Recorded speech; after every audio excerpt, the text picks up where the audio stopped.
नमस्कार दोस्तों, स्वागत है आपका अपने चैनल स्टडी अड्डा में। तो दोस्तों, हम आपको करा रहे हैं उत्तराखंड डीएलएड की प्रिपरेशन और इसके अंदर हमारी जो सीरीज चल रही है वो चल रही है 1000 एमसीक्यू क्वेश्चंस टीचिंग एप्टीट्यूड के जो सीरीज है वो हमने चला रखी है। इसके जो 2 पार्ट हैं वो हमने अपने यूट्यूब चैनल पर अपलोड कर दिए हैं। अगर आपने अभी तक नहीं देखे हैं तो आप हमारी प्लेलिस्ट में जाकर देख सकते हैं। और साथ में आज हम जो स्टार्ट करेंगे आपका पार्ट नंबर 3 होगा और इसमें हम क्वेश्चन नंबर 51 से लेकर 75 तक डिस्कस करने वाले हैं। तो स्टार्ट कर लेते हैं। इसके अंदर हमारा सबसे पहला यानी कि 51 क्वेश्चन आ जाता है कि एक छात्र छात्राओं के साथ अश्लील हरकतें करता है, आप क्या करेंगे। कि आपकी क्लास का एक जो छात्र है वो छात्राओं के साथ अश्लील हरकतें कर रहा है तो आप क्या करेंगे। आप उसके माता पिता को लिखकर शिकायत करेंगे। देखिए, हमने क्लास के अंदर किसी भी बच्चे के की जो शिकायत है उसके माता पिता से नहीं करनी है, तो ये गलत हो जाएगा। आप जानना चाहेंगे कि छात्र छात्राओं के बीच क्या संबंध है। देखिए, हम जानना चाह रहे हैं यानी कि कारण जा रहे हैं कि उनके बीच में संबंध क्या है। देखिए, संबंध से बात आ रही है तो एक बार थोड़ा सा हम मान सकते हैं कि चलो सही है। दूसरा देखते हैं कि आप उसे सहानुभूतिपूर्ण व्यवहार करके इसके कारणों का पता लगाएंगे। भाई, ये इससे भी बेस्ट हो जाएगा, यानी कि सी हमारा सही हो जा रहा है, बी से भी अच्छा। आप कुछ नहीं करेंगे, ये भी गलत है। तो इस तरह से हम देखेंगे जो question number option number C हो जाएगा वो हमारा राइट आंसर हो जाएगा। अब अगला हमारा क्वेश्चन आ जाता है कि एक छात्र कक्षा में अन्य छात्रों को तंग करता है, एक शिक्षक होने के नाते आप क्या करेंगे। उसकी सार्वजनिक निंदा करेंगे। तो देखिए, सार्वजनिक निंदा हमें कभी भी नहीं करनी है। अगला है कि उसकी पिटाई करेंगे। भाई, पिटाई भी नहीं करनी है। उसे कुर्सी पर खड़ा करेंगे। भाई, दंड तो किसी भी प्रकार का देना नहीं है। उससे उसकी समस्याओं की जानकारी करेंगे। ठीक है, बिल्कुल हमें क्या लेना है, उसकी समस्याओं की जानकारी लेनी है। ठीक है, अगला हमारा क्वेश्चन आ जाता है कि एक बालक कक्षा में देर से आता है, आप उसके साथ क्या व्यवहार करेंगे। एक कक्षा में देर से आया है तो हम उसके साथ क्या व्यवहार करेंगे। उसे कक्षा से बाहर खड़ा करेंगे। तो बाहर खड़ा नहीं करना, यानी कि हमने जो दंड है यानी कि पनिशमेंट है वो तो देनी ही नहीं है। उसे कक्षा में प्रवेश करने देंगे, ये बिल्कुल सही है। उसे कक्षा में बुलाकर दंडित करेंगे, दंडित नहीं करना है।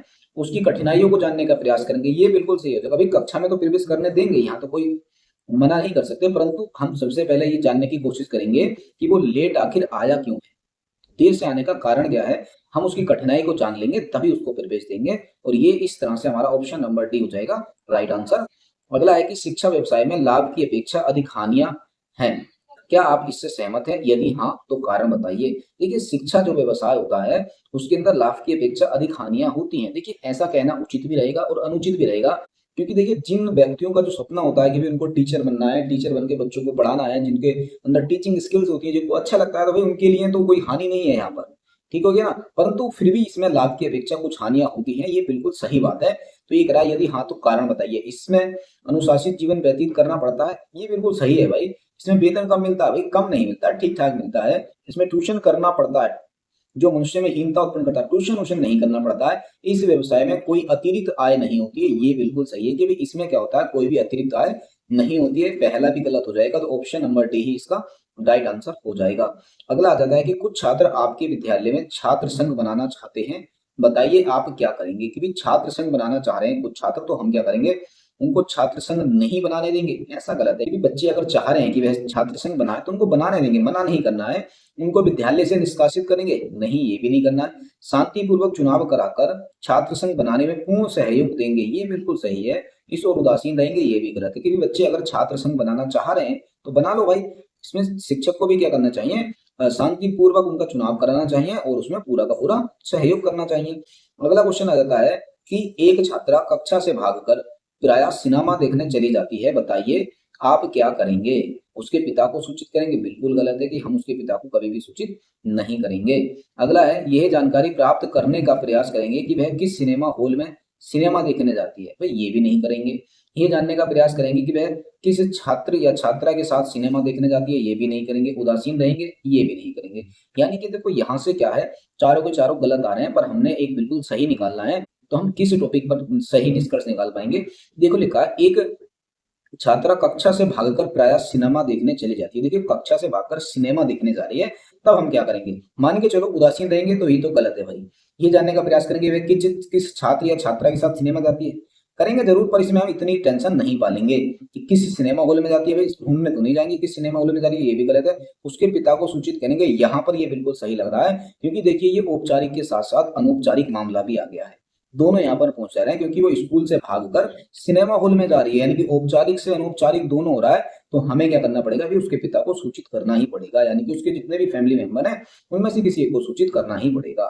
ठीक हो गया। अगला आ जाता है हमारे पास कि कुछ छात्र राष्ट्रीय समस्याओं के प्रति उदासीन रहते हैं, एक शिक्षक के नाते आपको क्या करना चाहिए।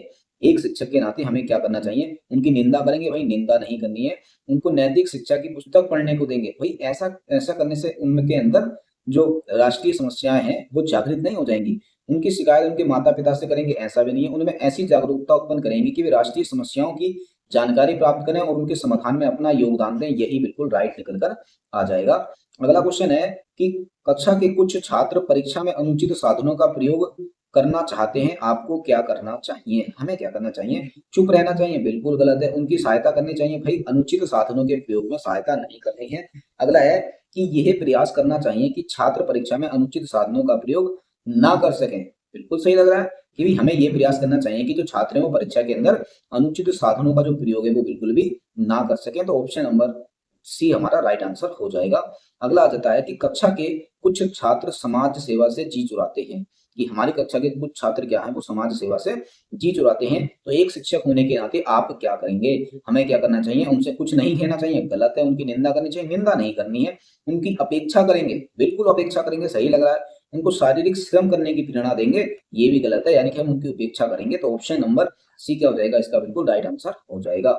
अगला हमारा क्वेश्चन आ जाता है कि प्रश्न हल करने के लिए छात्रों को समय समय पर प्रश्न देने चाहिए। प्रश्न हल करने के लिए उन्हें प्रश्न देंगे तभी तो वो हल करवाएंगे। प्रश्नों को हल करने के बाद उनमें सुधार करना चाहिए? बिल्कुल सही है। कि आपने किसी प्रश्न का सोल्यूशन किया और आपको लगा कि वो गलत है तो उसमें सुधार करना चाहिए? ये भी बिल्कुल सही है। अच्छे उत्तरों की विवेचना कक्षा में करनी चाहिए? बिल्कुल सही है। भी अगर आपका आंसर अच्छा आता है तो आप क्या करेंगे? उसकी विवेचना अन्य छात्रों के साथ अपनी कक्षा में करेंगे। उपरोक्त तो सभी कार्य आवश्यक हैं? बिल्कुल सही है, यानी कि सारे के सारे बिल्कुल सही है। तो ऑप्शन नंबर डी इसका राइट हो जाएगा। अगला है कि शिक्षक को प्रत्येक छात्र के साथ किस प्रकार अगला क्वेश्चन है कि शिक्षक को प्रत्येक छात्र के साथ किस प्रकार का व्यवहार करना चाहिए? तो मित्र की तरह? बिल्कुल। देखो अभी हमने बताया था कि मित्र की तरह, यानी कि भगवान की तरह व्यवहार करना चाहिए। बच्चे शिक्षक क्या है, बच्चों को भगवान मान ले बराबर का? बिल्कुल गलत है। व्यक्तिगत रूप से? बिल्कुल गलत है। किसी से कोई मतलब नहीं रखेंगे? ये भी गलत है। ऑप्शन नंबर ए ही इसका राइट हो जाएगा। अगला हमारा क्वेश्चन आ जाता है कि एक शिक्षक के रूप में आप कक्षा में छात्रों के ध्यान को किस प्रकार आकर्षित करेंगे? छात्रों में जिज्ञासा का विकास करेंगे? बिल्कुल सही है कि अगर हम छात्रों के अंदर जिज्ञासा उत्पन्न कर लेते हैं तो छात्रों का ध्यान हमारी ओर आकर्षित हो जाएगा। कक्षा में जोर से बोलेंगे? बिल्कुल गलत है। विशेष प्रकार के वस्त्र पहनेंगे? ये भी गलत है। भाषण ठीक ठाक से देंगे? ये भी गलत है। यानी कि पहला ही क्या हो जाएगा? इसका राइट आंसर हो जाएगा। अगला आ जाता है कि कमजोर विद्यार्थियों के शैक्षिक स्तर को आप कैसे ऊपर उठाएंगे? कि कमजोर विद्यार्थियों का हमने शैक्षिक स्तर ऊपर उठाना है तो उसके लिए हमें क्या करना पड़ेगा?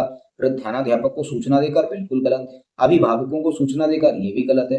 अधिक समय देकर? बिल्कुल सही है कि कमजोर विद्यार्थी है तो हम क्या करेंगे? उनको अधिक समय देंगे? बिल्कुल सही लग रहा है। अच्छे विद्यार्थियों की सहायता से? ऐसा भी नहीं है। तो ऑप्शन नंबर सी क्या हो जाएगा? इसका बिल्कुल राइट आंसर हो जाएगा। अगला क्वेश्चन है कि स्कूल में छात्रों को खेल की शिक्षा क्यों देनी चाहिए? कि स्कूल के अंदर छात्रों को खेल की शिक्षा क्यों देनी चाहिए, ये हमें बताना है। इससे शरीर अच्छा बनता है। भाई खेल की अगर शिक्षा देंगे तो शरीर तो अच्छा बनेगा ही, बिल्कुल बनेगा। अगला है कि खेल से मानसिक संतुलन तथा आपसी सद्भावना का विकास होता है? ये बिल्कुल सही है, यानी कि ए वाले से अच्छा है। खेल से समय की बर्बादी होती है? बिल्कुल गलत है। समय आसानी से कट जाता है? ये भी गलत है। यानी कि ऑप्शन नंबर बी ही क्या बनना है? इसका बिल्कुल स्पष्ट आंसर बन रहा है। अगला हमारा क्वेश्चन है कि पुस्तकालय में भेजने से पूर्व छात्रों को क्या निर्देश दिया जाए? कि पुस्तकालय में हम अपने छात्रों को भेज रहे हैं तो उससे पहले उन्हें क्या निर्देश दिया जाना चाहिए? कि वे शांत रहें और पढ़ें? बिल्कुल हमें ये निर्देश देना चाहिए। वे पढ़ने में दूसरे बच्चों की मदद करें? भाई छात्र हैं तो मदद वैसे सही भी कह सकते हैं, चलो मान लेते हैं। वे किससे सुने और सुनाए? भाई पुस्तकालय में जा रहे हैं तो वो किससे सुनने सुनाने नहीं जा रहे हैं। वे अध्ययन करते समय नोट भी करते रहे? ये बिल्कुल सही है कि जब वो अध्ययन करेंगे तो समय समय पर नोट भी करते रहे। ठीक हो गया। तो ये हमारा बिल्कुल सही हो जाएगा, यानी कि ए और बी की तुलना में हमारा ऑप्शन नंबर डी बिल्कुल राइट हो जाएगा। अगला आ जाता है कि क्या आप मानते हैं कि दंड देने से छात्र सुधर जाते हैं? क्या आप यह मानते हैं कि अगर हम किसी भी को भी दंड देते हैं तो जो छात्र होते हैं वो सुधर जाते हैं? तो पहला इसमें ऑप्शन है कि नहीं, इससे उनमें प्रतिरोध की भावना पैदा होती है। बिल्कुल सही है कि भाई अगर आप किसी भी छात्र को दंड देते हो तो उसके अंदर प्रतिरोध की भावना उत्पन्न हो जाएगी कि भाई इसने अगर मुझे दंड दिया तो मैं भी कोशिश करूंगा इसको दंड दूं। नहीं, इससे उनमें जिद की भावना पैदा होती है। बिल्कुल सही है, बच्चा इससे जिद्दी हो जाता है दंड देने से। हाँ, इससे कभी कभी उनके सुधार जाने की भी संभावना हो जाती है। ये भी बिल्कुल सही है कि कभी कभी क्या होता है उनके सुधर जाने की भी संभावना रहती है। उपरोक्त सभी बिल्कुल सही है, यानी कि उपरोक्त सभी क्या हो जाएगा, इसका राइट आंसर हो जाएगा। अब अगला हमारा क्वेश्चन आ जाता है कि छात्रों की झूठ बोलने की आदत कैसे छुड़ाई जा सकती है। तो छात्रों की जो झूठ बोलने की आदत होती है उसको कैसे छुड़ाया जा सकता है। उन्हें सत्य बोलने के प्रति प्रेरित करके, बिल्कुल। उन्हें बताकर कि झूठ बोलना अपराध है, ये भी सही है। सत्य बोलने वाले छात्रों को पुरस्कृत करके, ये भी सही है, यानी कि सारे के सारे बिल्कुल सही हो जाएंगे। तो ऑप्शन नंबर डी इसका राइट हो जाएगा। दोस्तों अगर आपको वीडियो हमारी अच्छी लग रही हो तो वीडियो को लाइक कर देना, अपने दोस्तों को शेयर कर देना, और अगर आप चैनल पर नए हो तो चैनल को सब्सक्राइब कर लेना। अब अगला हमारा क्वेश्चन है कि कुछ छात्र बिना छुट्टी लिए स्कूल के दौरान ही स्कूल से भाग जाते हैं, इन्हें रोकने के लिए आप क्या करेंगे। यह जानने की कोशिश करेंगे कि वे ऐसा क्यों करते हैं, फिर उसका उपचार करेंगे। बिल्कुल राइट आंसर है, यानी कि मैंने आपको बताया था कि अगर आपके किसी भी ऑप्शन में ये आ जाता है कि हम कारण जानने की कोशिश करेंगे फिर उसका उपचार करेंगे, तो भाई वही राइट आंसर होगा। और आगे हमें पढ़ने की भी जरूरत नहीं है। उनकी पिटाई करेंगे, पिटाई करना नेगेटिव होता है। उनकी इस हरकत पर चिंता व्यक्त करेंगे, भाई चिंता व्यक्त करने से कुछ नहीं होने वाला। उनके साथियों की सलाह लेंगे, भाई साथियों की सलाह क्यों लेंगे, ठीक है। अगला हमारा क्वेश्चन रहता है कि यदि आपको, यानी कि शिक्षक को अपने विषय का पूर्ण ज्ञान होगा तभी, कि आप शिक्षक हैं और अगर आपको अपने विषय का पूर्ण ज्ञान होगा तभी क्या होगा, आप छात्रों से सम्मान प्राप्त कर सकेंगे। बिल्कुल है भाई, अगर आपको अपने विषय का पूर्ण ज्ञान ही नहीं है तो क्या लगता है छात्र आपका सम्मान करेंगे, कभी नहीं। आपके छात्र अच्छे अंकों से उत्तीर्ण होंगे, भाई आपको ज्ञान है छात्रों को है नहीं है, उससे अच्छे अंकों से उत्तीर्ण होने का कोई मतलब नहीं है। अन्य शिक्षक भी आपसे प्रभावित होंगे, ऐसा नहीं है।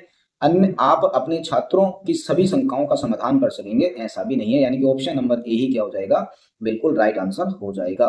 ठीक है, अगला हमारा क्वेश्चन है कि अध्यापक के लिए निम्नलिखित में से क्या आवश्यक है। तो अध्यापक के लिए इनमें से क्या आवश्यक है ये हमने बताना है। पहला है विषय का पूरा ज्ञान, बिल्कुल। छात्रों के बारे में जानकारी है, बिल्कुल। शिक्षण की विधियों का ज्ञान हो, ये भी बिल्कुल सही है। यानी कि उपरोक्त तो सभी, ये सभी के सभी क्या हो जाएगा, इसका राइट आंसर हो जाएगा। अब अगला हमारा क्वेश्चन है कि विद्यालय समाज का सच्चा प्रहरी होता है, कि जो विद्यालय होता है वो समाज का सच्चा प्रहरी होता है। इस कथन का अर्थ है कि, इस कथन का क्या अर्थ है कि विद्यालय द्वारा समाज का विकास सुनिश्चित किया जाता है। किया जाता है, हम नॉर्मली मान सकते हैं कि विद्यालय के द्वारा समाज का विकास जो है वो सुनिश्चित किया जाता है। अगला है कि विद्यालय द्वारा समाज के भावी नागरिकों का भविष्य बनता है, ये बिल्कुल सही लग रहा है, यानी कि इस वाले से भी अच्छा भी लग रहा है। विद्यालय समाज की आर्थिक प्रगति में सहायक होता है, जरूरी नहीं है कि आर्थिक प्रगति में सहायक हो। समाज को सही दिशा में बढ़ाने के प्रति विद्यालय उसकी रक्षा करता है। देखिए रक्षा करने का हम नहीं कह सकते, जबकि सही दिशा दिखाने में, बढ़ाने के प्रति जरूर करता है। यानी कि हम डी को भी पी की तुलना में गलत मान सकते हैं। तो ऑप्शन नंबर बी हमारी ओर से इसका बिल्कुल राइट आंसर बन रहा है। अगला हमारा क्वेश्चन है कि विद्यालय में आयोजित की जाने वाली सामूहिक बाल सभाओं से, तो विद्यालय में जो बाल सभाएं आयोजित होती है उनसे क्या होता है। तो उनसे क्या होता है, बच्चों का विकास सुनिश्चित हो जाता है। तो ऐसा नहीं है कि सामूहिक बाल सभाओं से विकास सुनिश्चित हो, तो ये तो गलत हो जाएगा। बच्चों में टीम भावना बढ़ जाती है, बिल्कुल सही है कि हम क्या करें, सामूहिक बाल सभाएं कर रहे हैं तो उससे बच्चों के अंदर टीम भावना बढ़ जाएगी। बच्चों में आपसी वैमनस्य बढ़ता है, ये गलत है। वे स्कूल जाने से कतराने लगते हैं, ऐसा भी नहीं है। तो ऑप्शन नंबर बी ही क्या हो जाएगा, इसका राइट हो जाएगा। अगला हमारा क्वेश्चन आता है कि विद्यालय परिवेश को बेहतर बनाए रखने में सहायक नहीं हो सकता है, यानी कि हमने यहाँ पर गलत बताना है। तो शिक्षकों का परस्पर संबंध, ये तो सही है, हमने गलत बताना। विद्यालयों का पाठ्यक्रम, ये भी सही है। विद्यार्थियों का परस्पर संबंध, ये भी सही है। शिक्षक विद्यार्थी संबंध, ये भी सही है। यानी कि देखो चारों को चारों हमें बिल्कुल सही दिख रहे हैं, पर अब हमने इनमें से एक बेस्ट चुनना है। तो देखिए विद्यालय का जो पाठ्यक्रम हो सकता है, हम इसको विद्यालय परिवेश के बेहतर बनाए रखने में सहायक नहीं मान सकते हैं। तो ऑप्शन नंबर बी इसका गलत हो जाएगा, और गलत ही हमने बताना है। तो इस तरह से ऑप्शन नंबर बी क्या हो जाएगा, इस क्वेश्चन का राइट आंसर हो जाएगा। अब अगला हमारा क्वेश्चन आ जाता है कि परिवार बालक की शिक्षा को किस प्रकार प्रभावित करता है। जो परिवार होता है वो बालक की शिक्षा को कैसे प्रभावित करेगा, सुख सुविधाएं जुटाकर। बिल्कुल भाई, परिवार विद्यालय परिवार क्या करता है, वो बालक की सुख सुविधाएं जुटाता है। बालक को स्कूल भेजकर, बिल्कुल स्कूल भेजता है। गृह कार्य करने में सहायता करके, बिल्कुल करता है। समाज की संस्कृति के संस्कार डालकर, तो ये सबसे बेस्ट आंसर लग रहा है। यानी कि ए, बी और सी, इन तीनों से जो बेस्ट हो जाएगा, डी हो जाएगा। हालांकि वैसे तो चारों के चारों सही हैं, परंतु डी क्या है, इनमें सबसे उचित आंसर है। अगला हो जाएगा हमारा कि विद्यार्थियों में सहयोग को प्रोत्साहित करने के लिए, हाँ, कि विद्यालय में सहयोग को अगर आपको प्रोत्साहित करना है तो आपको क्या करना पड़ेगा, उनको सहयोग के लाभ बताएंगे।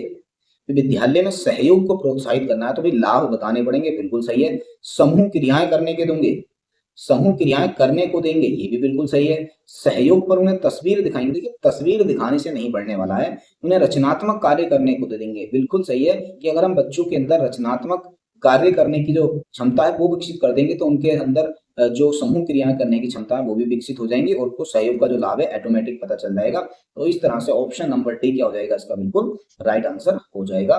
तो दोस्तों आज की वीडियो के ये जो हमारे 25 क्वेश्चंस थे हमने कंप्लीट कर लिए हैं। वीडियो आपको कैसी लगी कमेंट बॉक्स में जरूर बताइएगा। अगर आपको कोई सुझाव हो, कुछ सुधार करने की जरूरत हो, कोई भी राय हो आपकी, उसको भी आप कमेंट बॉक्स में बता सकते हैं। बाकी वीडियो आपको कैसी लगी इसको भी कमेंट बॉक्स में बताइएगा। वीडियो अगर आपको अच्छी लगी हो तो वीडियो को लाइक कर देना, अपने दोस्तों को शेयर कर देना और अगर आप चैनल पर नए हैं चैनल को सब्सक्राइब कर लेना, क्योंकि हमारे चैनल पे क्या है आपको डीएलएड एंट्रेंस एग्जाम की सभी विषयों की तैयारी कराई जाएगी। टाइम टू टाइम आपको डेली क्लासें मिलती ही रहेंगी। आज ये आपका टीचिंग एप्टीट्यूड की तीसरी क्लास थी। इसी तरह से 40 क्लास के अंदर हमने ये जो 1000 क्वेश्चन की सीरीज चलाई है ये आपको कंप्लीट हम करा देंगे। ठीक है, तो मिलेंगे बहुत ही जल्द अगले वीडियो में, तब तक के लिए बेस्ट ऑफ लक।